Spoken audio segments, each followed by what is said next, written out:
The training field smelled of dust, oil, and faint smoke from the burnt-out targets that lined the far end of the range. Rows of cadets stood stiffly at attention under the scorching noon sun, sweat soaking through their heavy fatigues, waiting for the next round of drills. Among them stood Arya, a young recruit who had never quite blended with the others. Her uniform was crisp, her boots polished to regulation standard, but her eyes carried something different, an intensity the rest lacked, though most of her peers mistook it for nervousness. Today was another weapons evaluation, the sort that made or broke reputations in the academy. And standing in front of them all, towering like a predator over his prey, was their instructor, Commander Rourke. Rourke was a man carved from battle itself, scars across his knuckles, a crooked nose broken more than once, and a voice that carried both authority and disdain in equal measure. He had a habit of mocking weakness, sniffing out insecurity in his recruits the way a wolf hunted wounded prey. To him, soldiers were only worth the weight of the steel they carried and the precision of their aim. Anyone who faltered was discarded, cut out of the program without hesitation. Most cadets feared him, many hated him, but all respected his deadly competence. Rourke had survived campaigns on the border worlds, firefights that had shredded entire platoons, and every story told of his battlefield heroics grew darker and sharper with each retelling. He embodied the unforgiving edge of war, and he expected nothing less from those under his command. When Arya's turn came, a subtle ripple of amusement passed through the other cadets.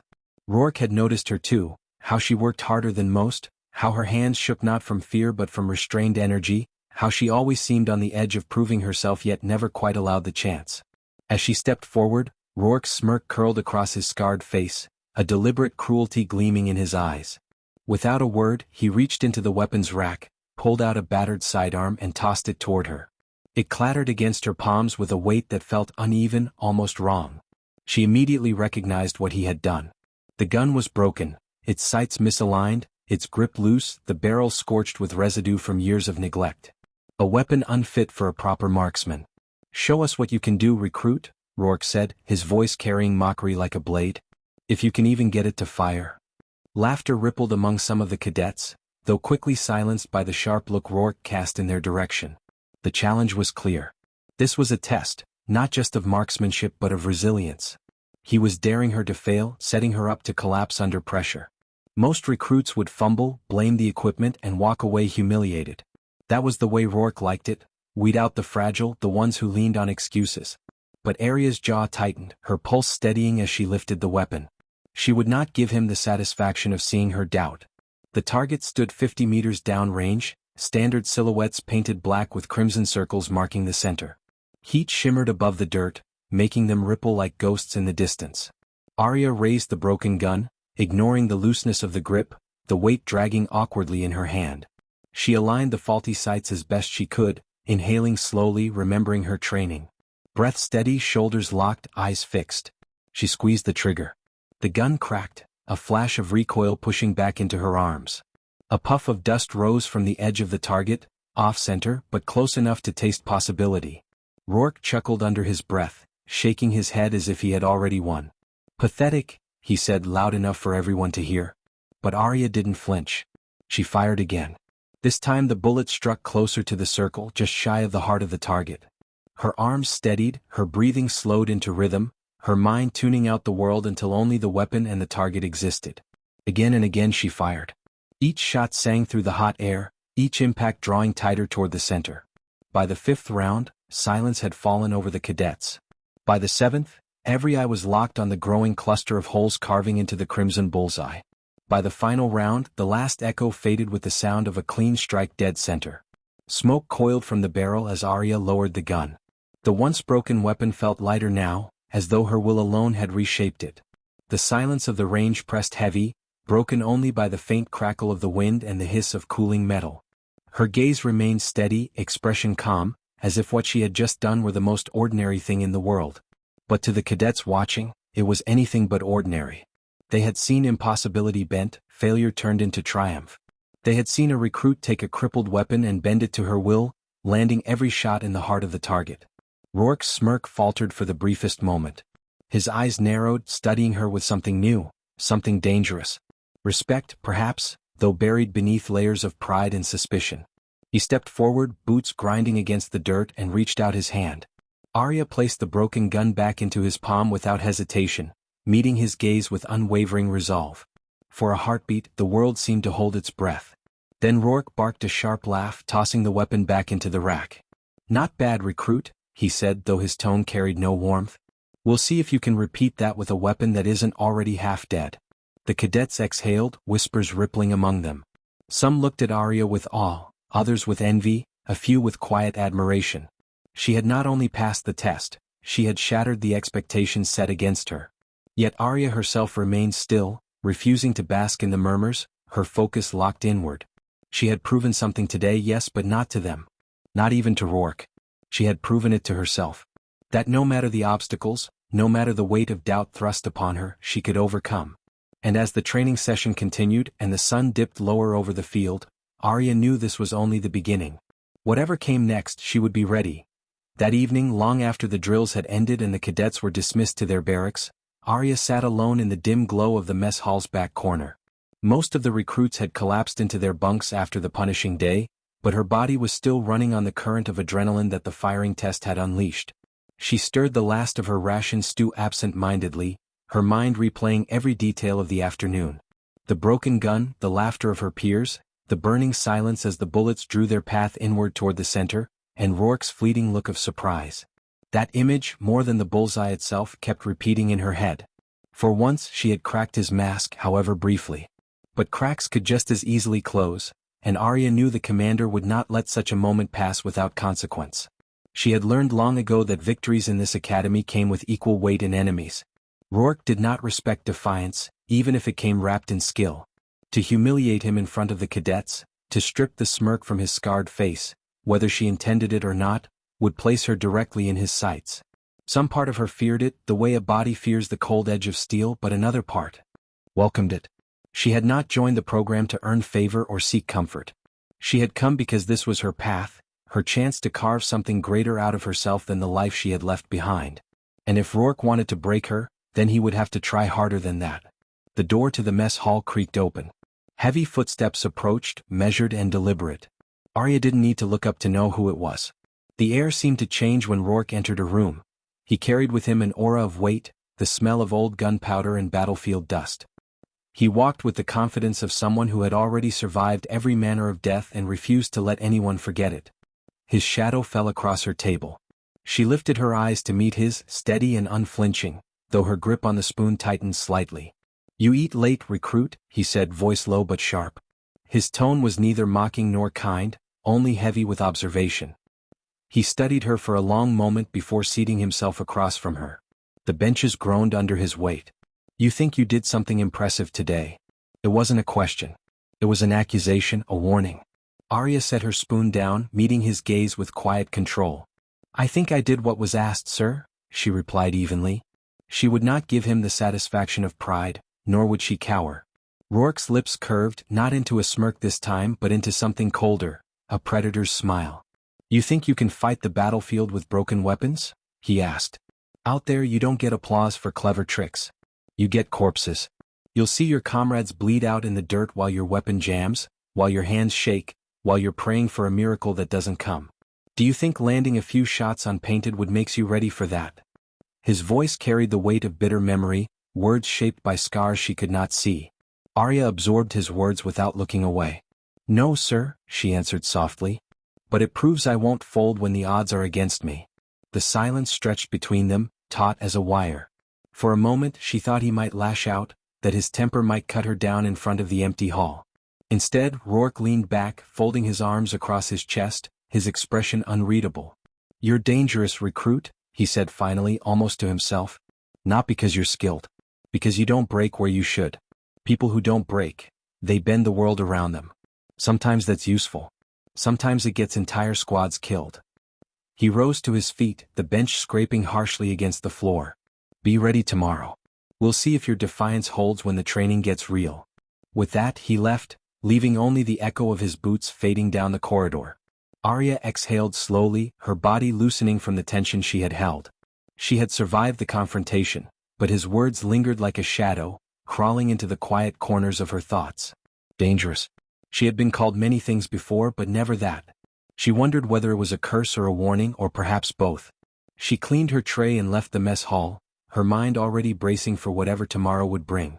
The next morning dawned with a haze of fog crawling low over the training grounds, muting the usual sharpness of the sun. The cadets assembled at the field's edge, their breaths clouding in the chill air, awaiting Rourke's command.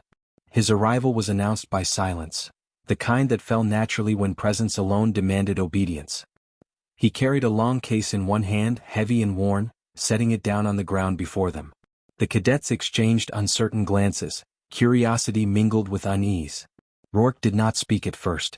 He simply opened the case, revealing an assortment of weapons unlike the standard-issue rifles they had grown used to. These were older models, brutal in design, scarred with history, the sort of weapons pulled from battlefields and left to rust in museums. "Today," Rourke announced, his voice carrying across the fog, "you will not be tested with your polished toys. Today you will learn what it means to fight with imperfection, with failure in your hands. The battlefield does not care about the shine of your barrel or the precision of your sights. It cares only that you live long enough to see the next sunrise." His eyes swept over the recruits, pausing briefly on Arya before moving on. "Pair up. Choose your weapon. And be ready." The cadets scrambled forward, hesitant hands reaching for the relics in the case. Some muttered complaints under their breath, others exchanged nervous looks. Arya waited until the crowd thinned, then stepped forward, her fingers brushing over the cold steel of an ancient rifle. The wood was splintered, the barrel dented, but she lifted it with calm reverence. This was no worse than the broken sidearm she had mastered yesterday. If anything, it felt like an extension of the challenge already set upon her. She checked the chamber, adjusted her stance, and met the gaze of the recruit who had stepped up beside her, her temporary partner for the drill. The exercise that followed was grueling, designed to strip them of certainty. Targets were set at uneven distances, obscured by fog, some partially hidden behind debris. The rifles jammed, misfired, bucked wildly against their shoulders. Cadets cursed, stumbled, missed. The field rang with frustration and clumsy desperation. Yet through it all, Arya moved with steady purpose. Every time her rifle failed, she adapted. Every jam was cleared with precision, every misfire corrected with calm. She missed, yes, but she never broke rhythm, never allowed frustration to bleed into her movements. Her partner struggled, sweat beading on his brow, but even he began to steady himself by following her pace, her quiet determination infectious. From the edge of the field, Rourke watched with arms folded, his expression unreadable. He saw the chaos, the weakness, the failures of his recruits. But his gaze lingered on Arya, the way she refused to surrender to imperfection, the way she bent the failure of the weapon into another part of her control. Dangerous, he had called her. Watching her now, he knew the word had not been misplaced. The question was no longer whether she could endure, but how far she was willing to go. By the end of the exercise, the fog had burned away, leaving the cadets coated in sweat and grime. Their uniforms clung damp against their skin, shoulders sore from the recoil of outdated weapons, ears ringing from the uneven thunder of misfires. Some had fared better than others, but nearly all bore the marks of fatigue and frustration. Only Arya seemed unchanged, her breathing measured, her eyes sharp as though the ordeal had carved clarity into her rather than exhaustion. When Rourke finally called the halt, his voice carried none of the mockery from the previous day. Instead, it was edged with iron. "Form up." The cadets shuffled into formation, rifles slung awkwardly over their shoulders, faces streaked with dust and sweat. Rourke paced in front of them, his boots grinding against the dirt, gaze flicking from one weary soldier to the next. When his eyes landed on Arya, they lingered a fraction longer, but no word singled her out. Instead, he addressed them all. "You learned something today," he began. "You learned that weapons fail, that tools betray, that certainty is a luxury you will rarely be afforded in war. Some of you broke. Some of you adapted. And some of you," his tone sharpened, "leaned on luck. Out there. Luck doesn't last. Remember that." His words fell heavy, but none dared respond. He dismissed them with a wave, ordering the rifles returned to their case. As the others trudged back toward the barracks, murmuring quietly among themselves, Arya stayed behind, returning her weapon with deliberate care. She wiped the grime from its barrel, her fingers moving with respect for the battered piece of history, as though she had borrowed something sacred. Only when the last fleck of dirt was gone did she place it into the case. When she turned, she found Rourke watching her, arms crossed. "You handle imperfection well," he said. His tone was not a compliment but an observation, one soldier acknowledging another. Arya squared her shoulders. I don't see the point of cursing the tool. A weapon is only as strong as the person holding it. Rourke studied her for a long moment. His face revealed little, but something in his eyes, something distant, almost haunted, flickered. You remind me of someone, he muttered, almost too quiet to hear. Then he shook it off, his posture hardening again. Tomorrow we move to live drills. No training rounds. If you can handle imperfection, then maybe you'll earn more than smirks.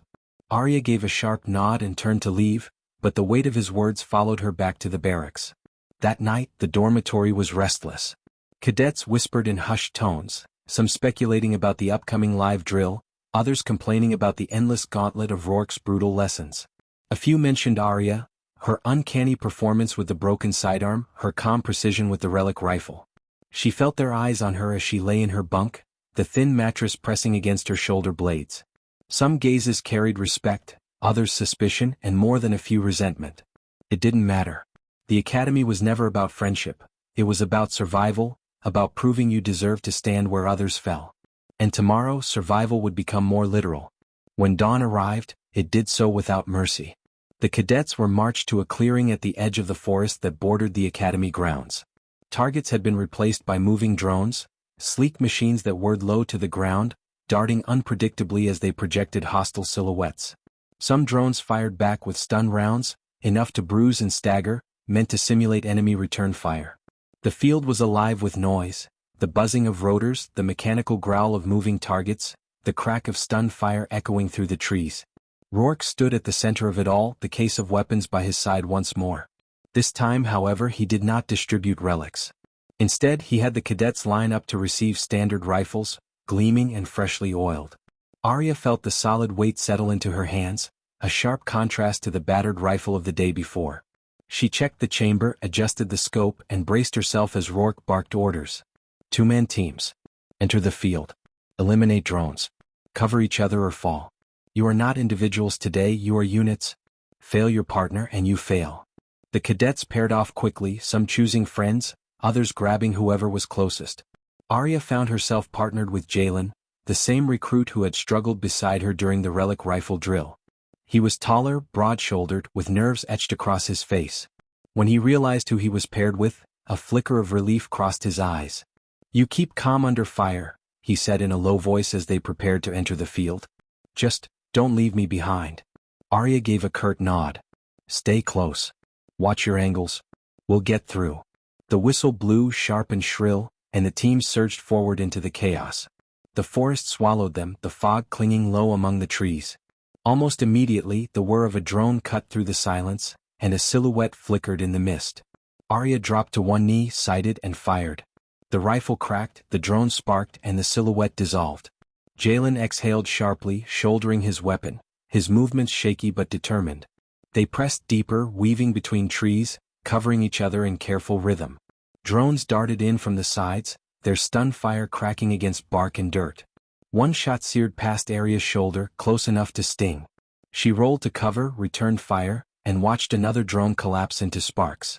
Jalen fired clumsily but managed to down one himself, his confidence growing with each successful strike.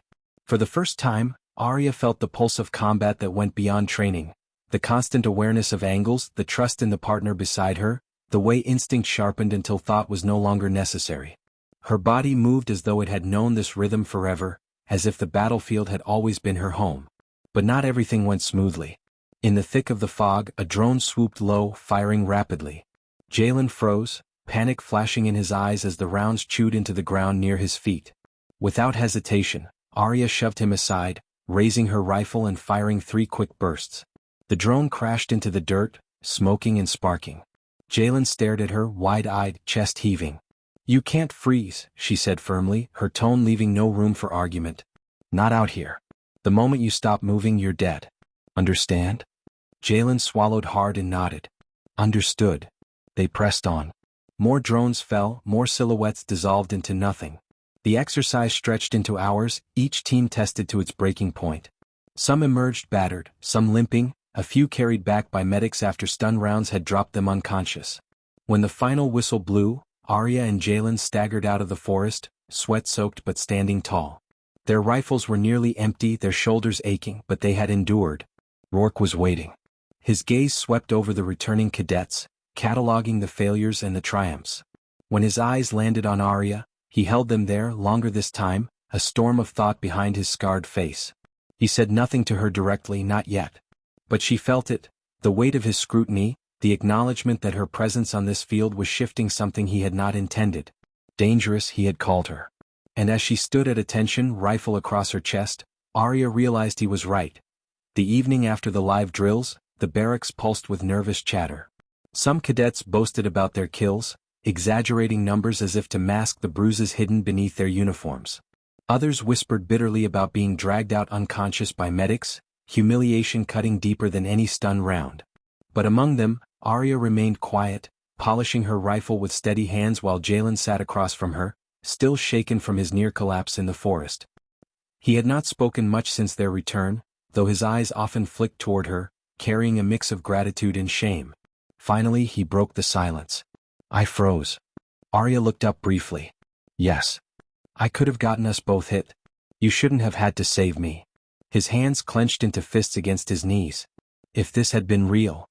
You're alive because it wasn't real, Arya interrupted, her voice calm but firm. Now you know what it feels like. Next time you move, you don't think. You don't freeze. You move.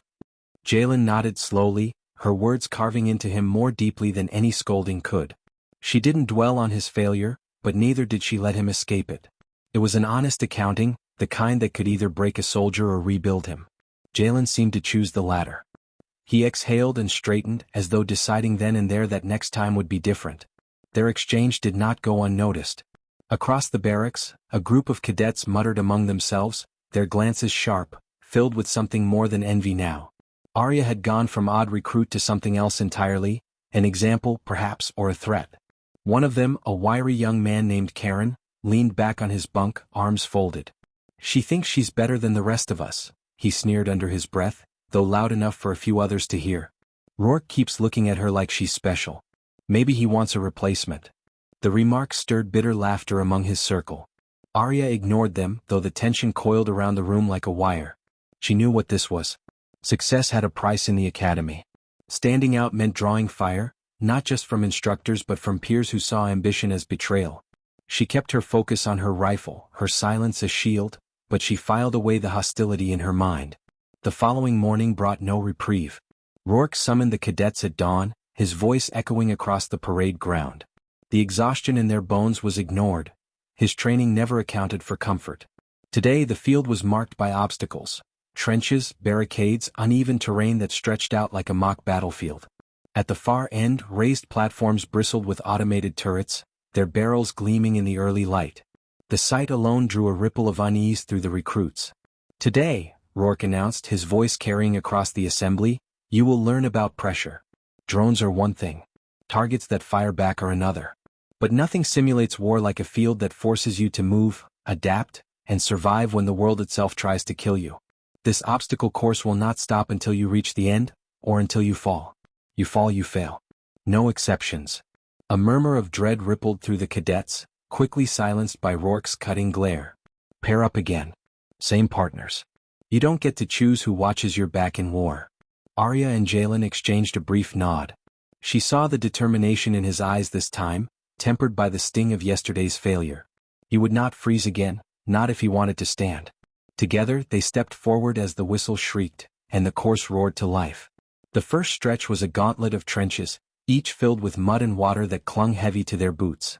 Arya vaulted the first barrier, landing low, her rifle steady across her chest. Jalen followed close behind, slipping but regaining his footing.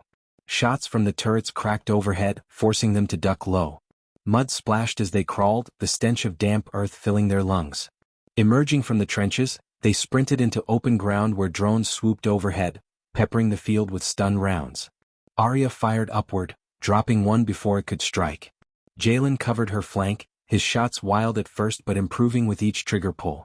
They moved in rhythm, diving into cover behind broken barricades, then surging forward again. The field blurred into chaos. Mud, smoke, gunfire, the shouts of other cadets struggling through their own paths. At one barricade, a turret locked onto them, its barrel whirring. Jalen dove aside, panic flashing again, but this time he recovered. He planted his rifle, firing 3 sharp bursts that shattered the turret's sensors. Sparks rained down as it fell silent. He looked at Arya, breathless but steady. She gave a curt nod. Better. The course grew crueler with each step. Razor wire forced them to crawl, shredding sleeves and scraping skin. Smoke grenades detonated nearby, choking the air, reducing visibility to a few feet. In the haze, silhouettes of enemy drones flickered, firing blindly. Arya's heart hammered, but her focus sharpened.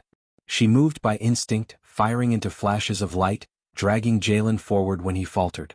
Halfway through, Karen's voice cut through the smoke. "She won't carry you forever, Jalen," he shouted from somewhere nearby. Arya caught a glimpse of him sprinting with his own partner, sneering even as stun fire raked across the ground. She ignored it, though she saw Jalen's jaw tighten, his focus hardening. If Karen had meant to rattle him, it had the opposite effect. They pressed on, muscles burning, lungs heaving. The final stretch loomed, a steep incline leading to the raised platform where the last set of turrets awaited. Cadets scrambled up the slope, some falling back under the hail of stun fire. Arya surged forward, every ounce of strength burning in her legs. Jalen was at her side, grunting with effort, his face streaked with sweat and mud. The turrets opened fire, rounds slamming into the dirt around them. "Left!" Arya shouted, breaking right to draw fire. Jalen dove left, using the angle to fire upward. His shot struck true, disabling one turret. Arya dropped low, sighted, and eliminated another. Together they stormed the incline, staggering onto the platform as the final whistle cut through the chaos. Silence followed, broken only by the heavy breathing of exhausted cadets. One by one they dragged themselves onto the platform, collapsing in the dirt, some triumphant, others broken. Rourke stood waiting, arms folded, his face unreadable. His eyes swept the field, cataloging every failure, every victory. When they landed on Arya and Jalen, he lingered again, his gaze sharp as a blade. "You survived," he said finally. "Some of you barely. Some of you only because your partner carried you. Remember this, war does not care who lands the final shot. It only cares who is still standing when the smoke clears." His eyes locked on Arya. "Some of you are standing because you refuse to fall. That refusal, it can change everything." Arya met his gaze, unflinching. She knew then that Rourke was not finished with her. This was more than training. This was a battle of wills, one that would not end until one of them broke. And she had no intention of breaking. The next morning dawned with a sharp chill, the kind that seeped through the barracks windows and made every soldier wish they had another blanket. For Arya, however, sleep had been a luxury she hadn't touched. She had lain awake replaying the day before, the broken gun, the impossible shots, the look on Kale's face when the entire training ground had gone silent. The memory both fueled her and unsettled her. She hadn't meant to make a spectacle, all she had wanted was to prove she didn't belong at the bottom of the ranks. But now eyes followed her everywhere, whispers trailed behind her like shadows, and she could feel both admiration and suspicion growing like fire around her name. When the bugle sounded, she was already on her feet, tying her boots with practiced speed. By the time the others were still groaning and rubbing the sleep from their eyes, she was standing at attention outside, the frost biting her skin. Kale emerged from the shadows of the training field, his presence commanding immediate silence. His eyes scanned the recruits, but when they landed on Arya, they lingered just a moment too long, something unreadable flickering behind them before he barked orders for formation. Today's drills began with endurance runs. The course wound through uneven terrain, rocky hills, mud pits, rope climbs, and endless stretches of frost-coated earth. The cold air stung every lungful of breath, and more than one recruit stumbled within the first mile. Arya's legs burned, but she pushed harder, keeping her eyes on the rhythm of her steps and the sound of her own breath. She refused to fall behind, not after yesterday's display. If anything, she needed to prove that her skill with the rifle wasn't just a fluke of fate. Kale followed them on horseback, his sharp voice cutting through the wind whenever someone faltered. Yet when Arya surged up one of the inclines ahead of the pack, she could feel his gaze pressing into her back, testing her, almost daring her to slip. She didn't. She reached the top first, dropped into the mud on the other side, and climbed the rope wall without hesitation. When she hit the ground at the far end of the course, gasping but unbroken, Kale dismounted and came to stand near her. "Not bad," he said, his tone carrying neither warmth nor praise, but something closer to reluctant acknowledgement. Arya wiped mud from her face, meeting his eyes squarely. "Better than you expected." A flicker of a smirk ghosted across his lips, but he said nothing more, turning away to address the rest of the recruits as they staggered to the finish. His silence told her more than words. She had surprised him again. The rest of the day pressed on relentlessly. Weapon drills, hand-to-hand combat, formation exercises. The broken rifle had been taken from her after yesterday, replaced with a functional one, but she almost missed the challenge of having to fight against the weapon itself. Her hands remembered the weight, the resistance, the defiance of steel that shouldn't have obeyed her yet somehow had. Every time she pulled the trigger of the working rifle, part of her wondered whether it was her skill, her instinct, or something else entirely that had guided her hand. By evening, the recruits collapsed into the mess hall, devouring their rations with little care for taste. Conversations hummed around the room, and though no one spoke directly to her, Arya caught fragments. That girl with the rifle, Kale's test, dead center shots. The words carried a strange mixture of respect and envy. She ate in silence, but her awareness never dulled. In this world of soldiers and survival, standing out too much could be as dangerous as being weak. Later, as the barracks settled into uneasy sleep, Arya slipped outside, her breath forming clouds in the frigid air. The training field lay deserted, lit only by the pale wash of moonlight. She walked to the shooting range, her boots crunching over frost, and stood before the line where she had made her mark yesterday. For a moment she let the silence swallow her. She remembered the feel of the broken gun in her hand, the strange certainty that had guided her finger, and the echo of the shots cracking through the stillness. "Can't sleep?" Kale's voice cut through the night, low and steady. She turned to see him standing near the edge of the range, arms crossed, watching her as though he had known she'd be here. "I sleep better when I know what I'm capable of," she replied evenly. He stepped closer, the crunch of his boots deliberate. "And what do you think you're capable of, Arya?" The way he said her name carried weight, almost like a challenge. She didn't flinch. "More than you think." He studied her, eyes narrowing slightly as though trying to peel back the layers she kept hidden. "Yesterday that rifle should not have fired. It was more than broken, it was ruined. I handed it to you to watch you fail. And yet," he paused, letting the silence stretch, his words hanging heavy in the frozen air. "You didn't miss a single shot. Explain that." Her jaw tightened. She had no explanation, not one that made sense even to herself. "I didn't come here to explain myself. I came here to prove I belong." Kale's lips twitched again, not quite a smile but close, and for the first time there was a trace of something almost like respect in his gaze. "Belonging is earned. You've earned my attention, but that's not the same thing." Arya's chest tightened, but she refused to look away. "Then I'll earn the rest." For a long moment neither spoke. The night stretched between them, filled only with the sound of the wind rustling through the barren trees at the edge of the field. Finally Kale nodded once, a gesture sharp and final. "Tomorrow," he said, turning away, "we'll see just how far that determination carries you." As his figure disappeared into the darkness, Arya remained where she was, staring down the length of the range as though the target still stood before her. Whatever was happening, whether it was skill, instinct, or something deeper, she knew one thing with absolute certainty: she wasn't done surprising him. Not yet. When she finally returned to the barracks, the whispers of her fellow recruits no longer weighed so heavily. She lay in her bunk, staring at the wooden ceiling, her body aching but her spirit alive with fire.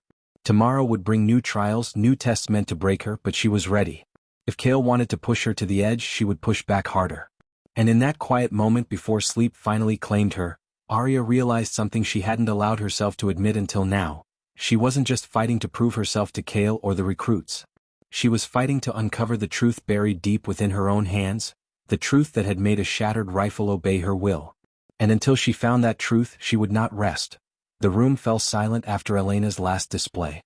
The broken weapon, the smirk of the instructor, the doubtful eyes of her peers, everything had been swept away by the undeniable precision of her shots. Now, whispers circled the training ground like restless shadows. She had not only defied expectations, she had shattered them. But victory was never a finish line in the academy. It was bait. As she collected her weapon and turned back to the group, another figure entered the chamber, a tall, rigid man with silver streaks in his hair and a presence that seemed to cut through the air itself.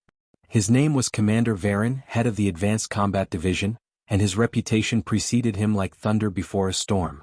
His gaze swept the room, landing finally on Elena. For the briefest second, his expression didn't change, but his eyes narrowed with something sharper than curiosity. "You," he said, his voice low and commanding. "Step forward." Elena obeyed, her chin raised, though her pulse was a steady drumbeat against her ribs. Varen's eyes fell on the broken training pistol in her hand. This was rigged, he said flatly, not as a question but as a certainty. His eyes flicked toward the instructor who had smirked earlier. The man paled. You wanted to humiliate her. The instructor opened his mouth to defend himself, but Varen silenced him with a gesture. His attention returned to Elena. And yet, he said, you turned humiliation into mastery. He studied her for another moment. You will report to the advanced unit tomorrow. We'll see if your skill survives real combat. The declaration sent ripples through the trainees. The advanced unit was no playground, it was the crucible where soldiers were broken or reforged into weapons. Many never made it past their first exercise. That night, as Elena sat alone in the barracks, the weight of Varen's words pressed against her. She had clawed her way through doubt and mockery, but the path ahead would not be easier. The advanced unit was filled with prodigies, veterans, and those desperate to prove themselves at any cost. She lay awake long after the barracks had fallen silent, staring at the ceiling, her mind a storm of determination and unease. When dawn came, she stood in the advanced training hall, surrounded by faces she did not know.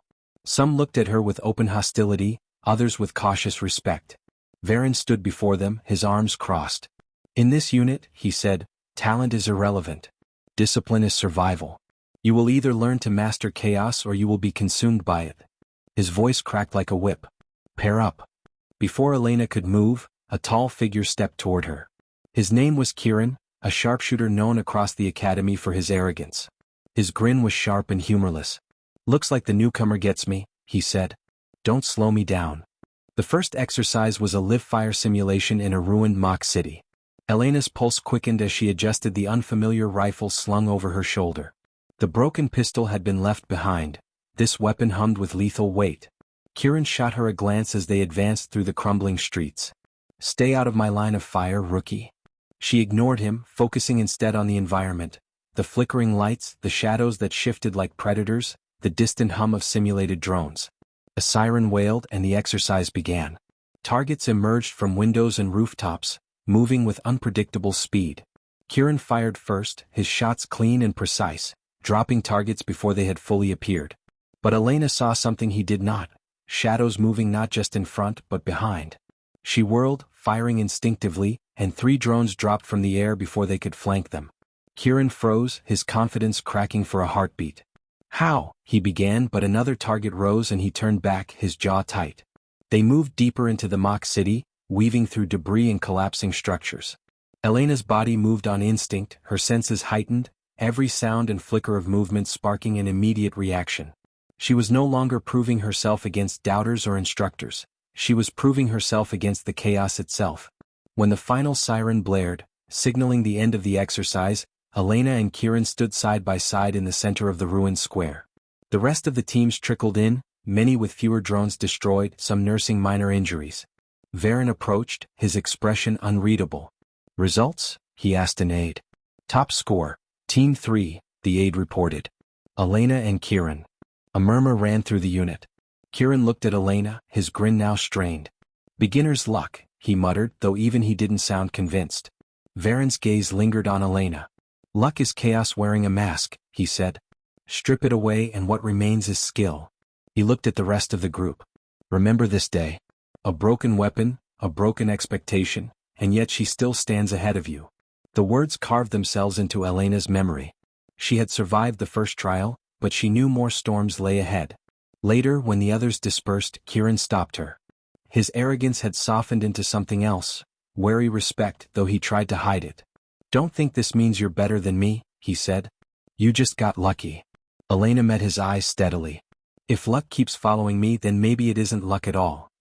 He smirked faintly, then turned away, leaving her alone in the dimly lit training hall. She exhaled slowly, the weight of exhaustion finally settling into her bones. She had stepped into the fire and for now she remained unburned. But as she walked back to the barracks, she noticed Commander Varen watching her from the shadows.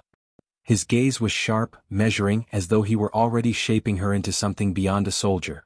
She could not yet know that her journey was no longer just about surviving the academy, it was about becoming the weapon they had all feared she could be. And deep down, a small voice whispered that perhaps she was ready for it.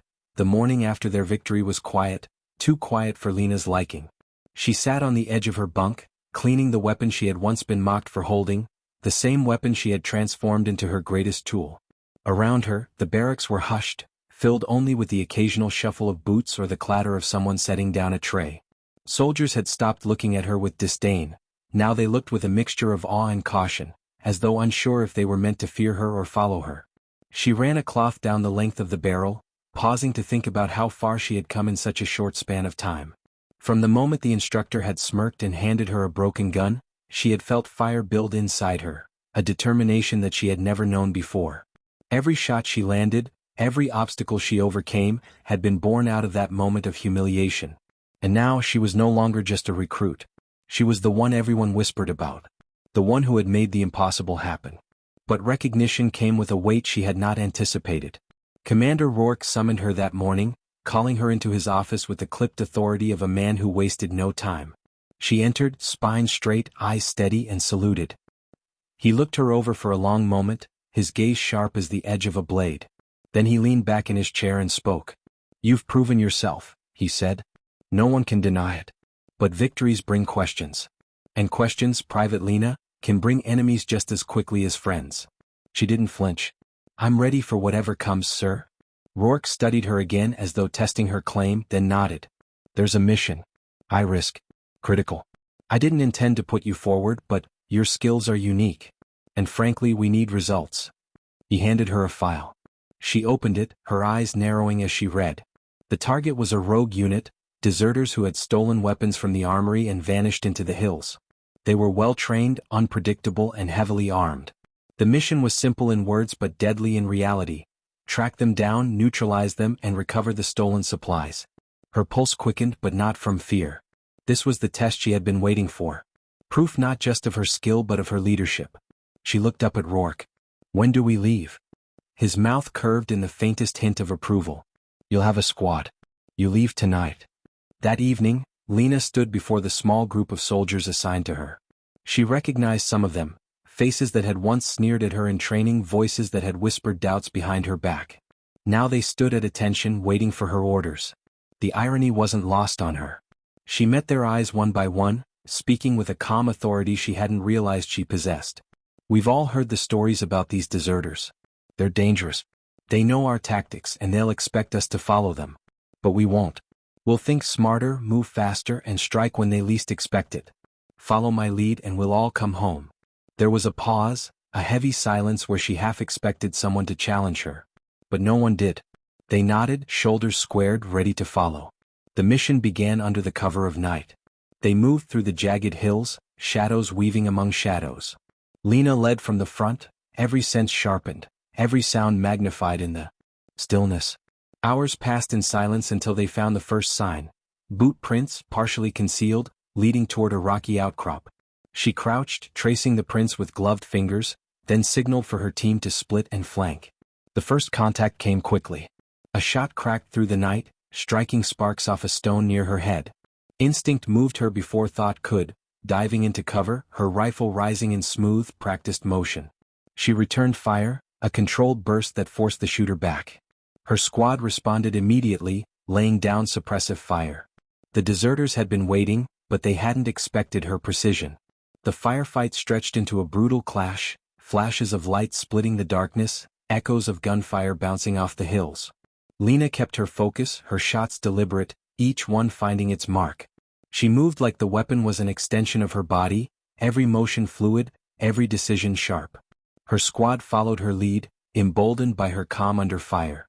When the last deserter fell, silence returned to the hills, broken only by the ragged breaths of her squad. They had taken losses, 2 men down, 1 wounded, but the stolen weapons were recovered and the threat neutralized. Lena stood among the fallen, her chest heaving, her mind heavy with the weight of command.